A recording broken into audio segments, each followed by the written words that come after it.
ഒരു വലിയ വിമാന ദുരന്തമാണ് രാജ്യം കാണുകയും നേരിടുകയും ചെയ്യുന്നത്. അഹമ്മദാബാദിൽ വിമാനം തകർന്നു വീണ് മരണസംഖ്യയേറുന്നു.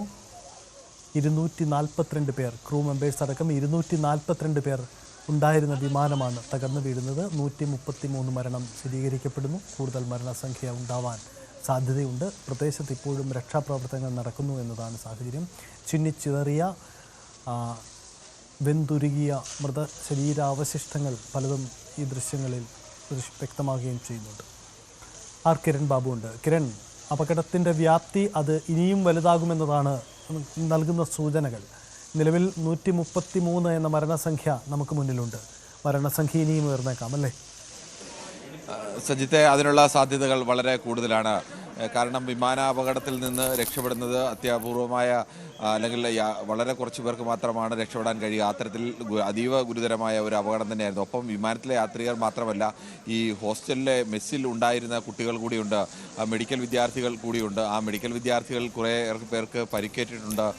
ചിലരുടെ നിലയൊക്കെ അതീവ ഗുരുതരമായ അവസ്ഥയിലൊക്കെ തുടരുകയാണ്. അപ്പോൾ അതുകൊണ്ട് തന്നെ യാത്രക്കാരുടെ ആകെ എണ്ണം മാത്രമല്ല, ഈ അവിടെ ഉണ്ടായിരുന്ന ആ കെട്ടിടത്തിൽ ഉണ്ടായിരുന്ന ആളുകളുടെയൊക്കെ കെട്ടിടത്തിൻ്റെ ഏകദേശം 2 നിലകൾ പൂർണ്ണമായും തന്നെ തകർന്നു പോകുന്ന അവസ്ഥയിലേക്കാണ്. കെട്ടിടത്തിനുള്ളിലേക്കാണ്, നമ്മൾ ആ ദൃശ്യങ്ങളിലൊക്കെ വ്യക്തമാണ്, കെട്ടിടത്തിനുള്ളിലേക്ക് വിമാനം ഇടിച്ചു കയറി നിൽക്കുന്നതൊക്കെ കാണാം. വിമാനത്തിനുള്ളിലും കെട്ടിടത്തിൻ്റെ ഒരു നില പൂർണ്ണമായും, ഏറ്റവും മുകളത്തെയും അതിന് തൊട്ട് താഴത്തെയും നില പൂർണ്ണമായും തകർന്ന് കെട്ടിടത്തിൻ്റെ ഒരു ഭാഗത്തുകൂടി വിമാനം കയറി മറുഭാഗത്തെ കൂടി പുറത്തേക്ക് തള്ളി നിൽക്കുന്ന അവസ്ഥ കാണാം. അപ്പോൾ എത്രത്തോളം ഭീകരമായിരുന്നു ആ അപകടം എന്നത് കൂടി നമ്മൾ കാണണം. ആ സമയത്ത് അവിടെ ചില ചിത്രങ്ങളൊക്കെ പുറത്തു വന്നിട്ടുണ്ട്. നമ്മുടെ ആരുടെയും ഹൃദയഭേദകമായ ചിത്രങ്ങളാണത്.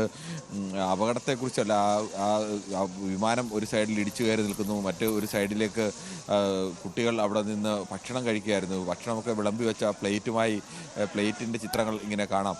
അവർ ഭക്ഷണം കഴിച്ചുകൊണ്ടിരുന്ന സമയത്താണ് 1:38 എന്നൊക്കെ പറയുമ്പോൾ വിമാനം ഉയർന്ന് മിനിറ്റുകൾക്കുള്ളിൽ തന്നെയാണ് ഇങ്ങനെ ഒരു അപകടം സംഭവിക്കുന്നത്. അപ്പോൾ ആ സമയത്ത് കുട്ടികൾ ഭക്ഷണം കഴിക്കുകയായിരുന്നു. ഹോസ്റ്റലിൻ്റെ എല്ലാ കുട്ടികളും അവിടെ ആ സമയത്ത് ഉണ്ടായിരുന്നില്ല. അവധിയായതിനാൽ കുട്ടികളുടെ എണ്ണം കുറവായിരുന്നു എന്നത് ഒരു തരത്തിൽ പറഞ്ഞാൽ ദുരന്തത്തിൻ്റെ വ്യാപ്തി കുറച്ചു എന്ന് വേണം പറയാൻ. അല്ലെങ്കിൽ ഈ സമയത്ത് ഹോസ്റ്റലിലെ മെസ്സിൽ സ്വാഭാവികമായും ഒരു കെട്ടിടത്തിൻ്റെ മെസ്സിൽ ഈ ഉച്ചയ്ക്ക് ഈ സമയം എന്ന് പറയുമ്പോൾ എല്ലാവരും ഒരുമിച്ച് കൂടുന്ന ഒരു സമയം കൂടിയാണ്.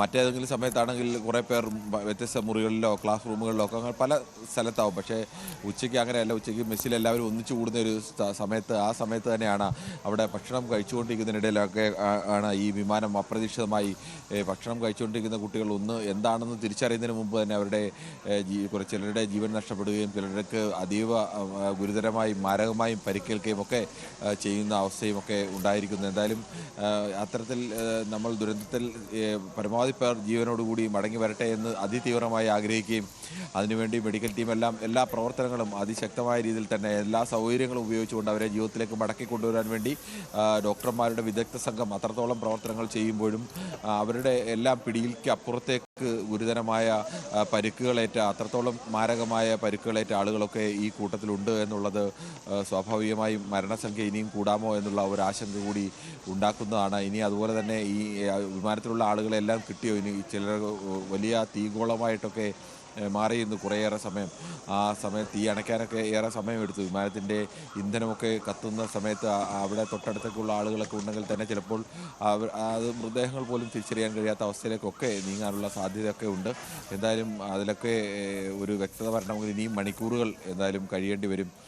പരമാവധി ആളുകളെ, പരിക്കേറ്റ് തെറിച്ചു വീണ ആളുകളെയും വിമാനത്തിൻ്റെ തീപിടിക്കാത്ത ഭാഗങ്ങളിൽ നിന്ന് പുറത്തേക്ക് പറ്റിയ ആളുകളെയൊക്കെയാണ് രക്ഷപ്പെടുത്താൻ കഴിഞ്ഞത്. പക്ഷേ വിമാനത്തിൻ്റെ പകുതിയിലേറെ സ്ഥലവും പൂർണ്ണമായും വിമാനം തകർന്നു വീഴുമ്പോൾ തന്നെ നമുക്ക് ആ ദൃശ്യങ്ങളിൽ വളരെ വ്യക്തമാണ്.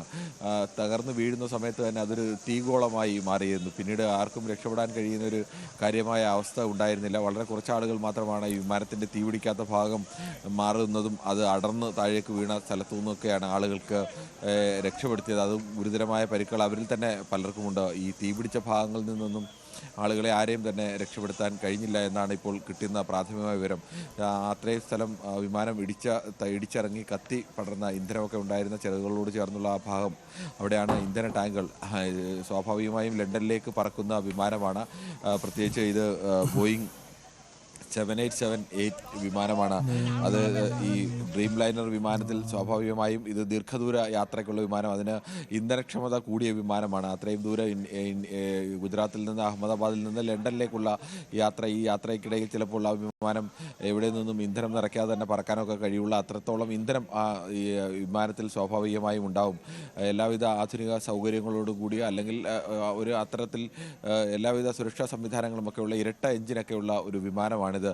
പക്ഷേ വിമാനം അവിടെ നിന്ന് കുതിച്ചുയർന്ന് 1:38 വിമാനം സർദാർ വല്ലഭായ് പട്ടേൽ വിമാനത്താവളത്തിൽ നിന്നും ഉയർന്നു കഴിഞ്ഞ് മിനിറ്റുകൾ എടുക്കുന്നതിന് മുമ്പ് തന്നെ മെയ്ഡേ അലാം മുഴക്കി പൈലറ്റ്. മെയ്ഡേ അലാം എന്ന് പറയുന്നത് ഈ അപകടത്തിലാണ്, അത്യന്തം ഉടൻ തന്നെ സഹായം ആവശ്യമുള്ള അപകടം വരുന്ന ഘട്ടത്തിൽ മറ്റേതെങ്കിലും സ്വിച്ചുകളൊക്കെ അമർത്തുന്നതിന് മുമ്പ് തന്നെ പൈലറ്റ് മെയ്ഡേ വിളിക്കും. മെയ്ഡേ എന്ന് പറഞ്ഞു കഴിഞ്ഞാൽ സ്വാഭാവികമായും പെട്ടെന്ന് തന്നെ എല്ലാം അലർട്ടാവണം. ജീവൻ തന്നെ അപകടത്തിലാണ്, അല്ലെങ്കിൽ വിമാനം അപകടത്തിൻ്റെ ഏറ്റവും വലിയ പ്രതിസന്ധിയിൽ നിൽക്കുകയാണ്, അടിയന്തര സഹായം വേണം എന്നുള്ളതാണ്. ഇത് ഈ അലാറം പൈലറ്റ് മുഴക്കുന്നു. അതിനു തൊട്ട് പിന്നാലെ തന്നെ ഈ എയർ ട്രാഫിക് കൺട്രോളുമായിട്ടുള്ള കണക്ഷൻ റദ്ദാവുന്നു. തൊട്ട് പിന്നാലെ തന്നെ ഇതെല്ലാം മിനിറ്റുകൾ പോലും എടുത്തില്ല, അതിന് ഉള്ളിലുള്ള സംഭവങ്ങളാണ് എന്നതുകൂടി ഓർക്കണം. ഒരു ജാഗ്രതാ നിർദ്ദേശം വന്നാൽ ആ ജാഗ്രതാ നിർദ്ദേശത്തിനനുസരിച്ച് വർക്ക് ചെയ്യാനോ അല്ലെങ്കിൽ അതനുസരിച്ച് പൈലറ്റിന് മറ്റെന്തെങ്കിലും നിർദ്ദേശം നൽകാനോ അതിനുള്ള ഒരു സമയമൊന്നും യഥാർത്ഥത്തിൽ ഉണ്ടായില്ല എന്ന് വേണം കരുതാൻ. വിമാനം പറന്നുയരുന്നു. പെട്ടെന്ന് തന്നെ ഈ വിമാനത്തിന് സാങ്കേതിക തകരാറോ അല്ലെങ്കിൽ മറ്റെന്തെങ്കിലും തകരാറ് സംഭവിക്കുന്നു. പൈലറ്റിന് ഈ അപകടം മനസ്സിലാവുന്നു. പൈലറ്റ് പെട്ടെന്ന് തന്നെ മെയ്ഡേ സന്ദേശം നൽകുന്നു. ജാഗ്രതപ്പെടുന്നതിന് മുമ്പ് തന്നെ അടുത്ത നടപടി എന്ത് എന്ന് ആലോചിക്കുന്നതിനോ അല്ലെങ്കിൽ ആ നടപടി എടുക്കുന്നതിന് അതിനൊക്കെ സമയം സ്വാഭാവികമായും എടുക്കുന്നതാണ്. എന്താണ് വിമാനത്തിന് പറ്റിയതെന്ന് തിരിച്ചറിയണം. ഏതെങ്കിലും തരത്തിൽ സാങ്കേതിക തകരാർ താഴെ നിന്ന് നിർദ്ദേശങ്ങൾ കൊടുത്ത് പരിഹരിക്കാൻ കഴിയുന്നതാണെങ്കിൽ അത് പറയണം.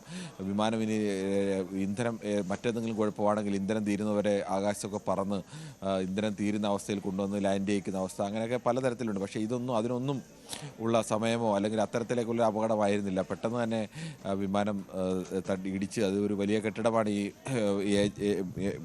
BJ കോളേജിൻ്റെ മെഡിക്കൽ കോളേജിൻ്റെ കെട്ടിടമാണ്.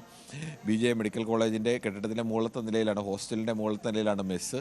ആ മെസ്സിൻ്റെ ആ ഭാഗത്തേക്കാണ് ഈ വിമാനം വന്ന് ഇടിച്ച് ഇറങ്ങിയത്. അതൊരു വലിയൊരു ജനവാസ മേഖല കൂടിയൊക്കെയാണ് അവിടെ. അതുകൊണ്ട് തന്നെ വിമാന യാത്രികർക്ക് മാത്രമല്ല, അവിടെ ഉണ്ടായിരുന്ന നാളെ ഡോക്ടർമാരായി ഇറങ്ങേണ്ട ആ കുട്ടികളിൽ ചിലരുടെ കൂടി ജീവൻ നഷ്ടമായിരിക്കുന്നു എന്നതുകൂടിയാണ്. അല്ലെങ്കിൽ കുറേയേറെ പേരുടെ അത്രത്തോളം മാരകമായ പരിക്കോടുകൂടി അവർ പലരും ചികിത്സയിലാണ്. ആ ദൃശ്യങ്ങൾ നമുക്ക് എപ്പോഴും ഭക്ഷണത്തിന് മുന്നിൽ നിന്നതാണ് ആ കുട്ടികൾ. ഭക്ഷണം കഴിച്ചുകൊണ്ടിരുന്നതാണ്. പകുതി കഴിച്ച ഭക്ഷണപാത്രങ്ങൾ നിരനിരയായി വെച്ചിരിക്കുന്നത് കൂടി നമുക്ക് ആ ചിത്രത്തിൽ കാണാം. ആ സ്ഥലത്തേക്കാണ് ഈ വിമാനം ഇടിച്ചിറങ്ങിയത്. എന്തായാലും ആ കുട്ടികളുടെ ഭൂരിപക്ഷം കുട്ടികളും അവധിയായിരുന്നതിനാൽ അവിടെ ഉണ്ടായിരുന്നില്ല എന്നതുകൊണ്ട് തന്നെയാണ് ഈ അപകടത്തിൻ്റെ വ്യാപ്തി ഒരു തരത്തിൽ കുറഞ്ഞു എന്ന് പറയാം. അല്ലെങ്കിൽ സ്വാഭാവികമായും 1:38 1:39 40 എന്നൊക്കെ പറയുന്ന ഈ സമയത്ത്